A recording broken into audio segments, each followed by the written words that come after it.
So everybody that doesn't know, I'm Chief Lieutenant from the Braintree Fire Department.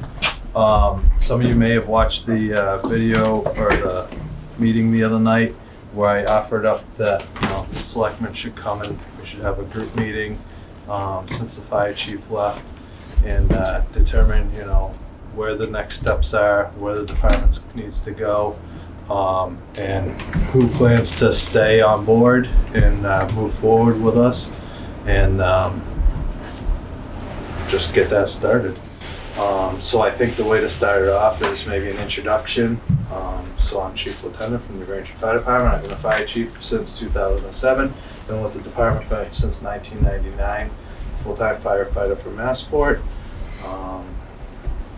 That's it. Chief Martell. Chief Martell, Brookfield Fire Department. Been public safety since '85. Fire chief for 28 years now in Brookfield. I'm sure I've seen or interacted with more of you at some point along our various careers. I got involved in this because at the most recent District 7 Fire Chiefs meeting, Chief LaPierre approached me and said that he had given my name to your town administrator just as somebody she could talk to.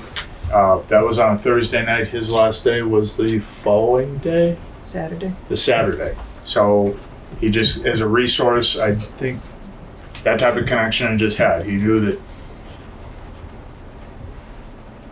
I'd answer her call. He just wanted to put her in touch with me in case there were any questions. I could help her with anything going forward. That was it. The following Monday, I came over. I wanted to meet with you just to put a face with the name. And that evolved into kind of where we are in terms of responses right now. Ran into Rich LaPierre in the hallway. He brought me downstairs, introduced us, and then there was just some talk. Based on what he expressed to us, not here to run credibility, I'm here to tell you. He said that the department at that point had 4 people. That was it. And he was recommending that some type of automatic mutual aid happen. And so that's where we came up with it. So if you're not aware, anything that can be considered a still alarm, New Braintree's been told still alarm. West Brookfield gets alerted. Also requesting an engine from Warren and Brookfield. That's supposed to happen. What's supposed to happen weekdays 6 a.m. to 6 p.m. The other thing we were told was of the 4 people we were told that were on, none of them were available during the day. So that's where that came from. I'm not here to lend credibility to that. I'm telling you exactly what I was told. Nothing's gained by me lying to you guys because at 2 in the morning on a snowstorm in the back road, we're all gonna need each other. That's why I'm here. I spent 6 months, my first 6 months of life in West Brookfield, kind of lost touch with everything since in terms of what happens in West Brookfield Fire Department. That's for everybody else in the room. I've told people right around, I'm here, we're the 3 of us, and I'll speak for my colleagues here, we're here for Mrs. Smith, who lives on an in-law apartment. Her daughter and son-in-law went out to dinner and there's a chimney fire in the house. That's all I care about. And you guys all showed up here, you all show up every other time. That's what you care about too. And all of us want to make sure Mrs. Smith gets help. So coming up with this automatic mutual aid plan, there was no other reason behind it. That was it. We just wanted to make sure that residents of West Brookfield got help. There have been some calls. West Brookfield's been on them, Brookfield and Warren been on them, Warren on a couple alone, because that's a New Braintree thing, but that's that. So, that being said, I'm the most loquacious so far. Based on that, are there any, and I don't mean to cut you off, are there any questions about that? Questions, opinions, anything? I want to get it out here because this is the time to do it. We're not going to build on a bad foundation, any of us, so. Lieutenant, please. I agree. During 6A to 5P, we have an issue with daytime calls. We've always had a problem with daytime calls. When Chief LaPierre was here, we had him and one other member that also resigned that night that would basically handle those calls. One person in the cruiser, one person in the engine to handle the call. Not the safest thing to do, but we've all been there, we've all had to do it. I don't have an issue with it personally. You know, if we don't have a crew to go, like you said, residents still need protecting. Regardless of what the call is, what town it is, we all signed up for the same job. And for any still alarm, you know, a CO detector or anything, where in most cases that would be a one engine call for a lot of us. We're sending one of each because we're already behind the 8 ball. We've got it, in my case, I've got to get people to the station from there to here. He's one ambulance call away from having to get people to his station from there to here. And, you know, so that means our first eyes and ears on it are the police department. Not to be discounted, but once they give a first in report, what nothing's showing, what's showing, that's the most they can do for it. They can't meter, they can't affect a safe rescue. So that's why, yeah, you see 2 trucks with different downs on, and you guys are great. You know, we'll follow lead on it. It's because we're behind the 8 ball on it. I don't think anybody can deny that. So, anything else about what got us up to this point? Okay. Chief? Yeah, so I pretty much know everybody in the room here. Adam Lavoie, Fire Chief in Warren. Been full-time in the department for this is my 19th year. I've been the chief for this is my 14th year. I have other years of experience in other department, but you know, I've seen all your faces for the most part here, there, and everywhere. So again, just to reiterate what both chiefs have said, you know, we're here to help. There's no hostile takeover. There's none of that stuff is happening. Okay, we're just simply here to lend assistance, and he's 100% accurate on how that played out. There was many phone calls amongst the 3 of us recently in the last week to try to figure out that, and you know, originally it was based on the information that we were given. So, you know, that's the way it was. So, you know, nobody was here to insult and or step on any toes. But I do think it is important that we continue that mutual aid coverage for now going forward because, you know, as the department rebuilds and reshapes, I think it's important that we work together on that. I've never had any problems working with West Brookfield in the past, never had any problems working with Brookfield or New Braintree. So I don't anticipate those, and I think it's a better I think it's a win for not only the communities but the people, you know, if we just continue to work together. There's a lot of things that have to get done administrative-wise, bills that have to be paid, inspections that have to be done. So, you know, again, we're not here to step on the toes. We're just trying to help. Yeah, okay. Teresa Kofsky, your town administrator. Initially, when we received the resignation, my knee-jerk reaction was just understanding what the mission of the fire department is, the importance of a fire department, the importance of it functioning and functioning well. Mm-hmm. So my knee-jerk reaction was to reach out to Chief Latender because I have worked with Chief prior, a short amount of time, but certainly know he's capable. Responded right away, then the other communities responded right away. So I can see how fire, no matter what town you work with, it's a much bigger community. So I'm grateful for that. I'm also grateful with the productivity that I have seen in just a short amount of time, such as the reporting. I had an opportunity to speak with Josh earlier, who's back in the system. Reports have been being done. That's great because we just realized that we're informed that the deadline is December 30th. So you're right, there's a lot of administrative work that needs to be done. And I think you had said it at one point, keeping the lights on and all of that. You got to keep on rolling. So very important. What I want to stress is that, you know, we shouldn't be considered so much as 2 different entities because we're not. We all work for the town. We should all work together. And it would be my goal that my office is working closely with you.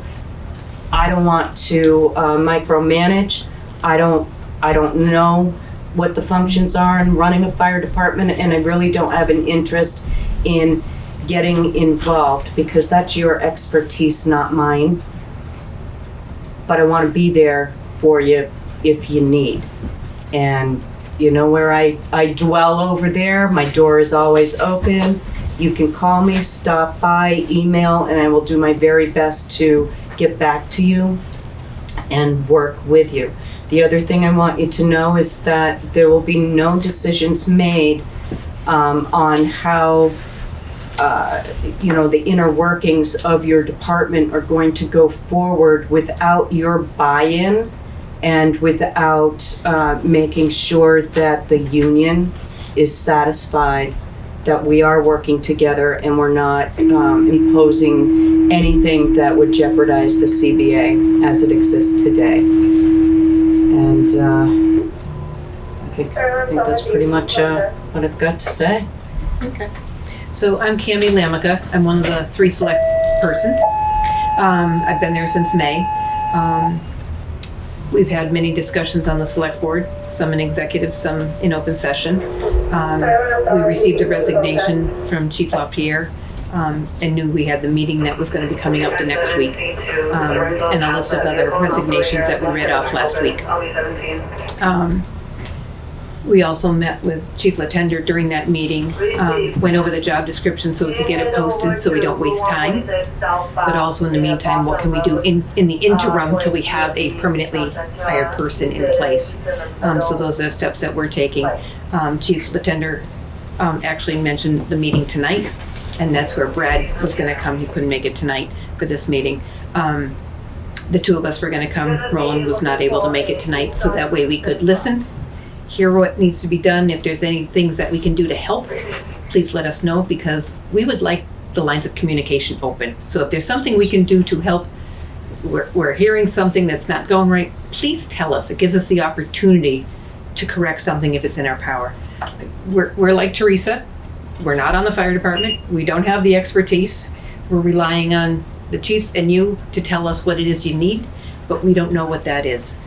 So we're asking you to have some conversations with us. Send us, same thing, send us an email, send us a phone call, individually, as a group. We cannot respond as a group by email. We have to have an open meeting in order to be able to do that, just so you're aware. One of us could respond, but not all 3 of us can, and we can't have a conversation by email. But one of us can make a comment and bring it to the next meeting. Teresa can have that conversation. One of us at a time can. All right, so if there's anything, please let us know. I think to add on to that, the mission for this meeting is to really identify what you folks feel that you need. I think one of the conversations was going to be an interim. What does that look like for you folks, and how we best meet you in the middle and move forward. So if there's anyone from the fire department that would like to speak to that, that would be great. You guys all want to introduce yourselves and just let us know how long you can hear too, so we can get an idea if we don't know. Lieutenant Gagnon, West Brookfield Fire, also on New Braintree Fire. Been over there for coming up on 8 years. Been over here for about 4.5. I started here when Chief Clayton was here. Dealt with him for about half of a year, and then Rich LaPierre took over. I think the biggest thing right now that I just want everybody in the room to know is, who's here tonight and who's on their way. We're all willing to step up wherever's needed. We're all burning the candle at both ends. We all work full-time jobs, and we do this as a hobby. But speak for myself and CJ, we're working at night doing reports, trying to catch up on that. John's helping out with just, dealing with the mess downstairs with gear and everything else. Our current assistant chief, Ben Ash, he just had a baby the other night, that's why he's not here. So he's going to be out of commission for a little bit. But he's willing to help in the background where he can, until he's back on his feet here, to help out in person. I appreciate the 3 of you for all coming down, jumping in, and trying to help out the community here. We'll take any help that you're willing to give. We need to get our house in order. There's a good group of guys and gals here, and I think we just need a little bit more family time, and we're gonna be fine. Lieutenant Reardon, I've been on West Brookfield Fire for approximately 3 years now. I've been in the fire service since '99. Started out in Leicester, and then I was in Northbridge, and now I'm out here. I think biggest thing is just open line of communication. Is everybody needs to, gotta be open, and just that's pretty much all I have. I appreciate you guys stepping in and helping out. It's glad you guys came up here and spoke, because we were left in the dark. We was just hearsay what was going on, so appreciate this meeting. And I think moving forward, it's positive. We have the members. We have 3 applications out right now, people that want to join, so we're going in the right direction. We have 11 members right now active on the roster, so. Can I ask Lieutenant, so just for our clarity, so how many, just to wrap their heads around, how many are, able to do interior work? How many are drivers? Like, where are your numbers for that? Drivers, we have, I believe it's gonna be 3, Lieutenant, and Jack, 4. So we have 4 drivers, and interior, I believe everybody but 1 is interior. Yeah. Which is Brandon. He's our newest member, Brandon. He's almost done with his fire ground ready sheet. Once that's done, we're gonna start roping him into live fire training. Once that's complete, he'll be interior as well. That being said, everybody on the roster, it's a fairly new crew. Over the past 4 years, we've kind of had a revolving door. A couple people come in, a couple people leave, a couple people stay. Yeah, that's why we're asking. We're just trying to get an idea of the makeup, So I'd say 5 in total. 5 drivers. 5 drivers in total. 4 of them competent in pumping. 5 drivers.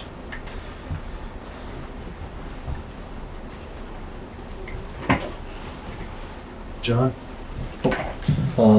Jonathan Bonin, been on West Brookfield Fire for about 4 years now.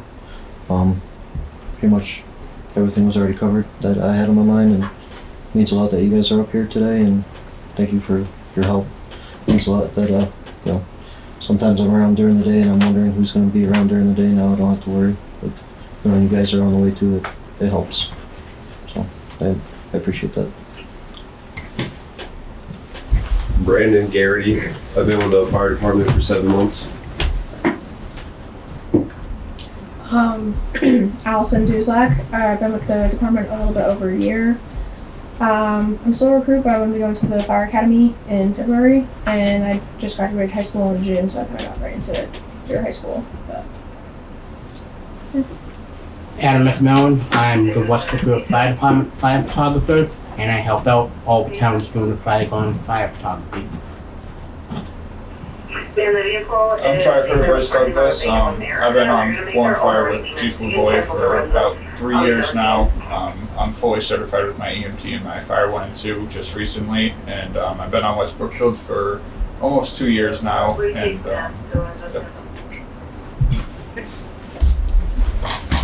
Thank you.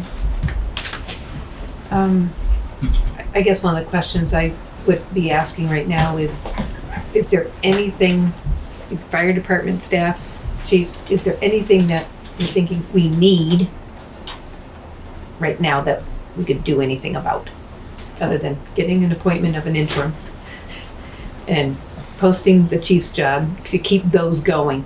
Is there anything that's needed? A tanker? Why not? You might as well ask. The fire reports need to be caught up on, need to get switched over to the nearest system by January 1st. So getting that closed out is one of the top priorities. And then burning season starts January 15th, so people are going to be knocking on the door any day looking to know when to start buying their burning permits. And accomplishing all the fire inspections. That's what I was going to ask. I'm kind of shocked as to how many have already come in. Yeah, I mean, does anyone have any experience doing inspections in town? Okay, so like, what have you done, John, for those? So I've been out when Derek Lewis was on. I tagged along with him on a couple. Not 100% comfortable being alone on him yet. If you This wanted time of to. year, your big ones are propane placement, oil burner, and smoke detector. Anything beyond that, I have to look it up.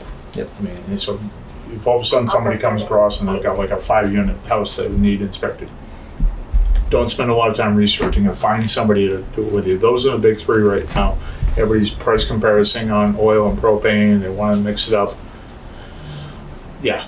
So if you get those, that's the vast majority of them right now. You're going to get some weird tank removal or transfer tank permit, but those are your big ones. I would, it will help out with those, but I would strongly suggest that going forward, as you said, it's kind of a rebuild right now, that, officers and anyone else that's interested in doing those things, take your fire prevention officer basic online. Okay, that is it's a free course, it's online, it'll give you at least the background to some understanding of, the 26F smoke and CO inspections and other things like that. So, just, again, it's a feather in people's caps to get the training, and it'll be beneficial going forward too.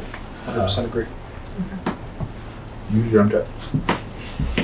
Not dismissing you guys, but more for you. How's the fleet? Is the fleet intact, running? Yes. Are there any deficiencies that they need to know about, we need to worry about? We have a new fire truck. Right, I know, yeah. I mean, 5's good, the Finally. Brookfield truck's fine, 4's good. Yes, yeah, our main fleet's good. Main Okay. fleet's good. Yeah. I'm not looking down the road to brush season, that's a world Yeah. away Yeah, from now. the We'll jump off that bridge when we get Trucks have never been pump tested. That's what I was gonna ask.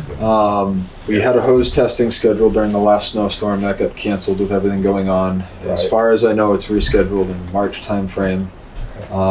Chief Is you Lieutenant, big for internal does everything have a current inspection sticker? Yes, there are a couple that are coming up due, but I handle all the fleet, so Okay. I'm on top of all that, so. So pump testing you said is never been done. okay. What about SCBA and Yeah, ladders? Get a baseline. So we just went through all the hydrostatic testing on all the bottles. Packs have never been flow tested. Okay. Since I've been here, they've never been flow tested. Ladders? Never been tested. No, ladders get done with the hose, Usually. allegedly. Same Last time company. we did Yeah, that, same 2 years ago? Yeah. So Yeah. 2 Well, years ago? I use 2 different, but yeah, if you get the right company, there's. The good thing, the new truck, that's all brand new 4-inch on the back, so that's still on the, you're still certified with that. The only thing is the speed lays. Some of this is long-term stuff, but some of it was immediate. I mean, again, we don't even know what we don't know, so I wasn't accusing. If you came out and said, yeah, engine 5's all set, the Brookfield truck CFE engine 4's, we just don't know. But now we know, okay, you get the perfect storm of everybody's around. You can feel the decent grouping right now. There's no question about that, but so. Yeah, so that's all that, and gear, Gears in date. We're Yes. in good shape with that. When the union contract went into effect, basically everybody, as far as I know, got one new set. We have a couple people that we're waiting on this fiscal year's to be either purchased. They know they've been sized. That being said, with a couple of resignations, we probably have gear that's going to fit. The goal with the union contract was everybody was going to have 2 complete sets of gear, minus helmets, boots, and gloves, as far as I remember. Which we're pretty much at. Which We're in good shape with we're in that. good shape with that. A lot of the secondary sets of gear, they still got between 4 and 5 years with the life left on them. Packs, we've determined about 6 years before we get to worry about packs. 6 years for packs. bottles are 15 overall, but Yeah. testing, yeah. Yeah, that, like I said, the hydrostatic testing just got completed the beginning of the year, so it should be good there. But they've never been flow tested as far as I know, that I've seen at least. The only thing I can really ask from the town is if we do get some applicants for some bodies to, and understand we're in a hiring freeze, if we can try to do an expedited physical, just to get, we've got a couple of people that are asking to join that have experience, they're already certified. That would greatly help us to get some turnkey operators ready to go. We've got, as far as I know, 3 applications out right now. I'm trying to find spots for 2 more. Even if you give us 1, Yep. I'll take it. Yep. Yeah, and those are the kind of things that, as we voted to put the hiring freeze, we knew that there would be some Yeah. exceptions that the Board of Selectmen would Yeah. basically, I saw that. case by case. Yeah, I saw it was in there except for emergency personnel. It has to go through the select Yep. body. Yep. So We talked briefly about inspections, and you guys who wants to help out, there's still the question of the AHJ. So Which signs I talked to the marshal's office the other day. Authority having jurisdiction, because whoever signs the permit Correct. has to be able to sign a permit. Yep. I can't just come over and write my name and, So who's the under designated? title helping out, no, so. Teresa, some of I the, talked like, to the marshal's office the other day. Dave said it would be go to the chairman of the select board for right now, until they designate. An interim, but once an We're rolling interim. on that too. Yeah, I know. Until they put an interim chief in. Okay. So, When an interim is appointed, then the interim. Yeah. I have a question for you folks. When a donation comes in for the association, who handles that? Was Deputy Chief Santos. He's still helping us with the Relief Association as of right now. With the association? Okay. Yes. Because they do have one here. The accounts currently are in Ben Ash's name. And Oh, so Danny's. Ben will, Yeah, so the Yeah. banking stuff has already been changed over. okay. So he can make deposits and withdrawals for the association. Okay. So that part's squared away. This is a sidebar, doesn't have to deal with the town. We will be rewriting the bylaws for the association. It's gonna be a 4 or 5 month process. But a lot of things are gonna get cleaned up and just Sure. straightened out in there. That's gonna happen behind the scenes, in our free time. the short term, because I'm dealing with the memo, are my colleagues. Ms. LaPierre said that you're looking at level funding budget for 27, fiscal 27. Mhm. Okay, so the budget's already written. It's just got last year's date on it, barring anything with the CBA. So that part of Well, we don't have budget, we just put out documents to start the right. process. But if you're looking at just level funding, it does make a life. We're not throwing these guys into the fire like, oh, you got to create a budget within 6 weeks. So that it's unfortunate you got a level fund, but we all do. But it does make life a lot easier that Yeah. these guys don't have to come up with a priorities list that should already be in hand or capital improvement or anything like that. That's going a little bit beyond the scope. But if nothing else, it's something. If that's already being handled or taken care of, that's one less thing for them to worry about. One less thing, even for the three of us to worry about. Yeah. I'm not in a position. I'll provide a budget for No, another I think department. So. pretty much Teresa's gonna be able to handle the budget submission, because then it goes to advisory, which is gonna be January, February, Right. March, so that way, hopefully then we'd have somebody in place permanently, Okay. that we could at least run that budget through them based on what they're seeing, because they're gonna be brand new also coming into it, so they won't have that expertise possibly, but they might spot something Mhm. that they would like to change in the budget or add, or, Well, and also the recommendation of Right. the interim, Yeah. We're gonna be diving into. Yeah. But To the again, if expenses. there's something that the fire department staff know that there isn't there, if you at least mention it to Teresa, she can make sure it's gonna be covered somehow, if possible, in the budget request, or at least make a note of it, so when the interim and the fire chief are here, they'd be able to acknowledge that, agree with it, put it forward or not. We would have to spend some time and actually look at the budget. It was something we didn't have access to until like the last 3 weeks of the fiscal year, and then there was a, hey, what do you want? Well, Lieutenant Gagnon pointed out, like, if this has never been tested, is there a line item for tested? Is it As far as to I what know, funding it is? As far as I know, the hose testing was already factored into this fiscal year's budget. Yeah. Pump testing was not. Flow testing was not. Briefly looking at what I found for a budget the other day, we're fine for the rest of this year. We are down on calls. That was another thing, that was a weird issue. If you look at our run reports from 2 years ago compared to today, there was a dramatic increase of 200 something calls. The reason for that was every inspection was being counted as a run call. So our run numbers are way off from what they actually are. So in the practice of the budget, as far as I know from talking to Dennis, you plan on X amount of guys on a truck to handle a call, and you estimate how many calls you're gonna have a year. Theoretically, there's plenty of money in the budget, if that's the case.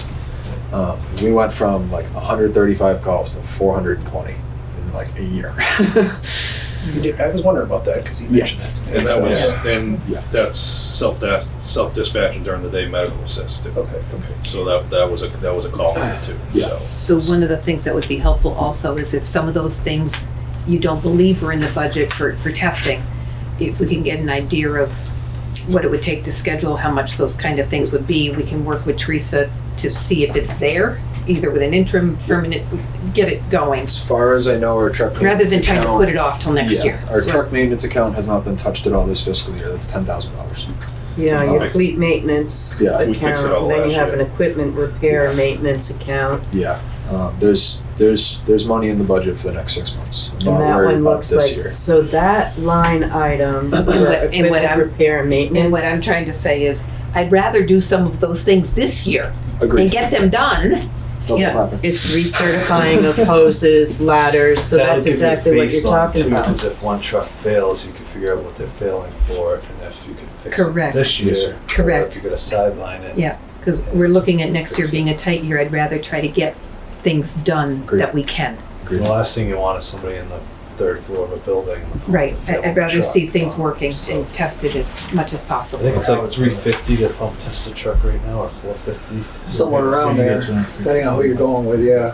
The other thing I would add on there, guys, and, or, again, we can help out with it, is for the maintenance side of it, look at the tires of the trucks too. Those are huge things that no one ever thinks about, and I've been caught in that situation where all of a sudden you have a blowout, and God forbid, no one wants that on these trucks, and if it's over 10 years old, those are huge, expensive items, so add that to the list, and we figure out when the last time some of the older trucks' tires were replaced and stuff. I can tell you what I do in New Braintree is when I spec out a truck, it's spec'd out to meet the specs of the highway department.